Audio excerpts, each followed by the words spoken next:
Samajwadi party के प्रमुख अखिलेश यादव कहते हैं बीजेपी महिला विरोधी है। उत्तर प्रदेश में महिलाएं सुरक्षित नहीं है। सरकार ने महिलाओं की शिक्षा और बेहतर स्वास्थ्य सुविधाओं के लिए क्या किया? वे महिलाओं को बांटकर आरक्षण के बारे में बात करना चाहते हैं। मुख्यमंत्री जी खुद ही नारी विरोधी हैं। बीजेपी 100% महिलाओं के खिलाफ है। आज अगर हम अपने चैनलों को देखें तो इसमें से कोई चैनल नंबर 1 होगा, नंबर 2 होगा, तो उसका कुछ तो मानक होगा। किस मानक पे हम तय करते हैं? आज सबसे ज्यादा असुरक्षित महिलाएं अगर कहीं हैं तो उत्तर प्रदेश में हैं। उन्हें संरक्षण की जरूरत है। आरक्षण के साथ साथ उनके सम्मान की जरूरत है। उनके स्वास्थ्य को, उनकी शिक्षा को लेकर के बड़े काम होने चाहिए। ये बताएं, स्वास्थ्य को लेकर के क्या काम किया है, शिक्षा को लेकर के क्या काम किया है।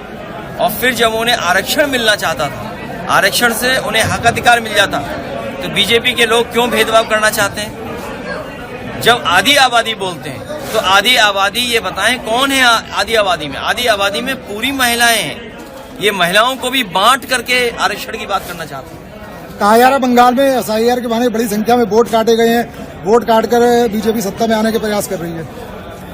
उससे कुछ होना नहीं है। बीजेपी हारे जा रही है। और शंकराचार्य के साथ साथ संत महात्माओं का आशीर्वाद अब आपको प्राप्त हो रहा है, इस पर क्या कहोगे सर?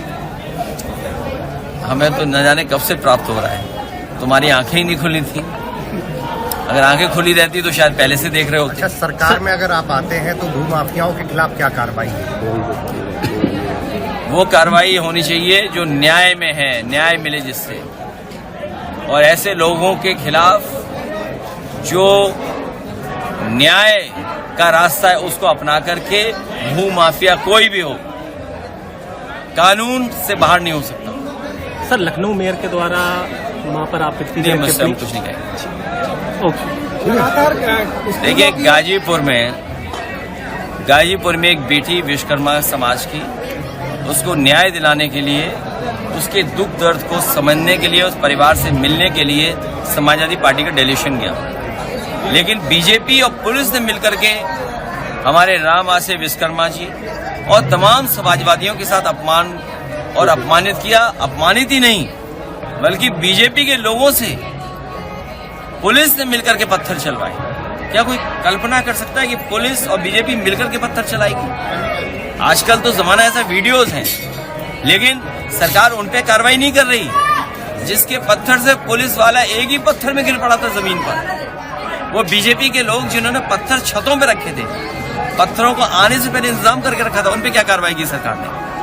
सरकार केवल समाजवादी पार्टी के खिलाफ कार्रवाई कर रही है, और इसलिए क्योंकि समाजवादी पार्टी जो पिछड़े हैं, जो दलित हैं, जिनके साथ अन्याय हो रहा है, उनके साथ खड़ी है।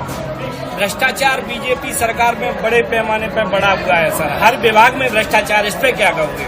मैं अपने पत्रकार साथी का धन्यवाद देना चाहता हूं, क्योंकि आप आंखें हैं लोकतंत्र। अगर हम अपना तर्क, अपना पक्ष रखते हैं तो वहीं हमारे मीडिया के लोग भी खुली आंख से देखते हैं कि कहाँ क्या हो रहा है। मुझे खुशी है कि एक हिम्मत और बहादुर पत्रकार ने ये कहा कि बड़े पैमाने पर बीजेपी सरकार में भ्रष्टाचार है। भ्रष्टाचार ही नहीं है, उत्तर प्रदेश को इतना किसी ने नहीं लूटा होगा जितना बीजेपी ने लूट लिया। स्कूलों की फीस और किताबों के रेट लगातार बढ़ रहे हैं। बच्चों को बीजेपी हटाइए, और हमेशा के लिए बीजेपी हटाइए।